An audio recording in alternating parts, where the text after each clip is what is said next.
ओम नमो भगवती वासुदेवाय नमः। नमस्कार भक्तजनों, आज हम इस वीडियो में सुनेंगे पुत्रदा एकादशी व्रत की कथा।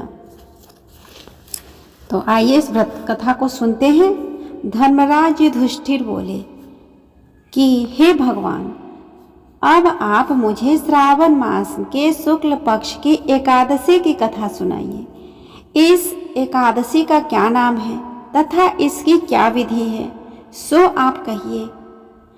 श्री मधुसूदन बोले, हे राजन, अब आप शांति पूर्वक श्रावण मास के शुक्ल पक्ष की एकादशी की कथा सुनिए। इस कथा के श्रवण मात्र से ही वाजपेय यज्ञ का फल मिलता है। द्वापर युग के प्रारंभ में महिष्मती नाम की नगरी थी। उस नगरी में महाजित नाम का एक राजा राज्य करता था।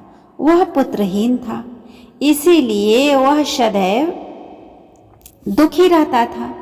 उससे वह राज्य कष्टदायक प्रतीत होता था, क्योंकि पुत्र के बिना इस लोक में और परलोक दोनों में सुख नहीं है। राजा ने पुत्र की प्राप्ति के बहुत यत्न किए, परंतु वह निष्फल गए। जब वह राजा वृद्ध होने लगा तो उसकी चिंता भी बढ़ने लगी। एक दिन उस राजा ने प्रज्ञा को संबोधन करके कहा कि हे, न तो मैं अपने जीवन में पाप ही किया है और न अन्यायपूर्वक प्रज्ञा से धन ही एकत्रित किया है। न मैंने कभी देवता और ब्राह्मणों का धन छीना है और न किसी की धरोहर ही मारी है।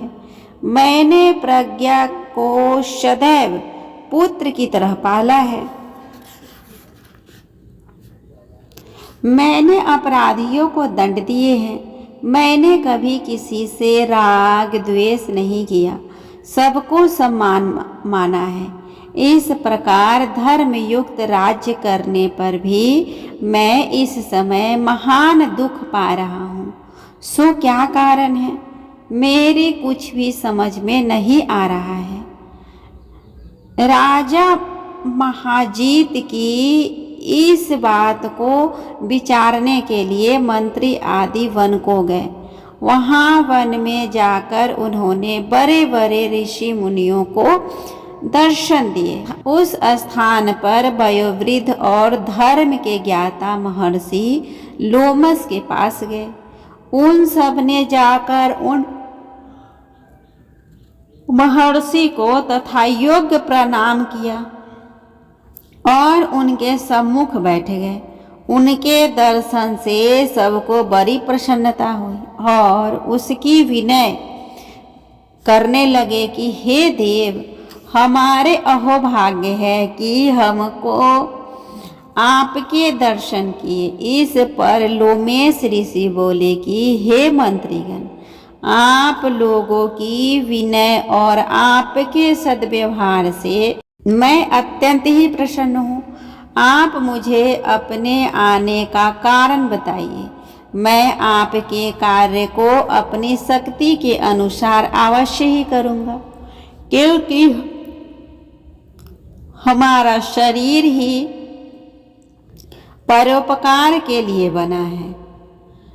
इसमें किंचित मात्र भी संदेह नहीं है। लोमस ऋषि के ऐसे वचन सुनकर मंत्री बोले कि हे महर्षि, आप हमारी समस्त बातों को जानने में ब्रह्मा से भी अधिक है, अतः आप हमारे संदेह को दूर कीजिए।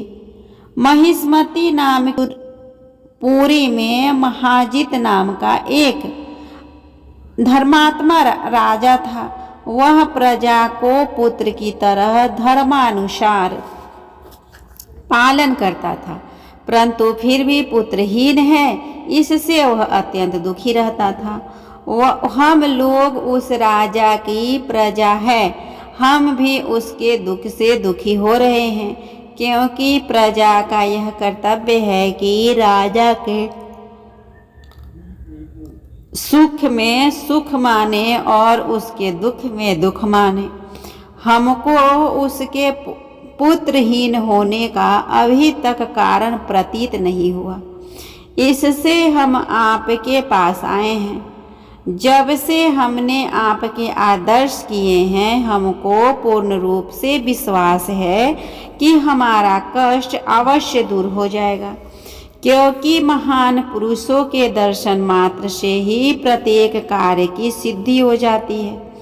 अतः अब आप हमको राजा के पुत्र होने का उपाय बताइए।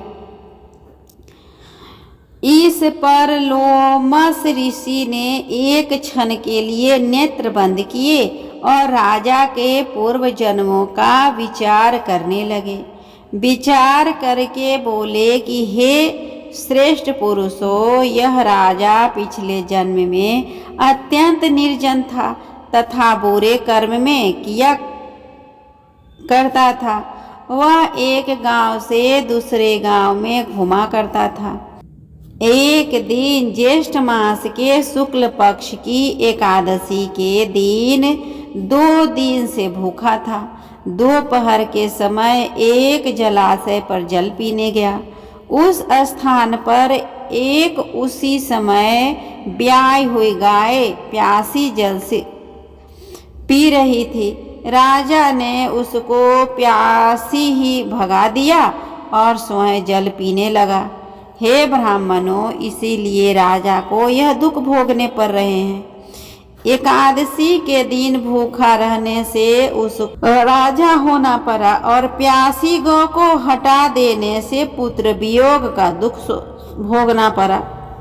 इस पर सब बोले कि हे महर्षि, शास्त्रों में ऐसा लिखा है कि पुण्य से पाप नष्ट हो जाते हैं, इसीलिए कृपया करके आप राजा से पूर्व जन्म के पाप नष्ट होने का उपाय बतलाइए, क्योंकि उस पाप के क्षय होने से पुत्र रत्न की उत्पत्ति होगी।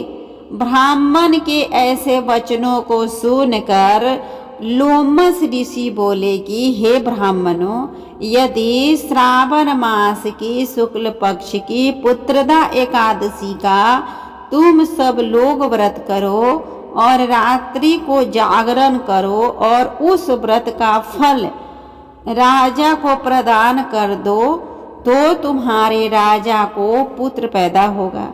राजा के समस्त दुख नष्ट हो जाएंगे। मंत्रियों सहित समस्त प्रजा महर्षि लोमस ऋषि के वाक्यों को सुनकर प्रसन्नता पूर्वक अपने नगर को वापस गए।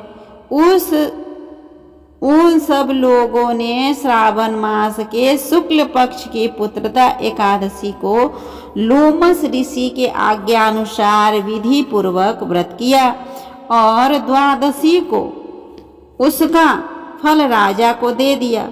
उस पुण्य के प्रभाव से रानी ने गर्भ धारण किया और 9 महीने के पश्चात उसके एक अत्यंत तेजस्वी पुत्र रत्न प्राप्त हुआ।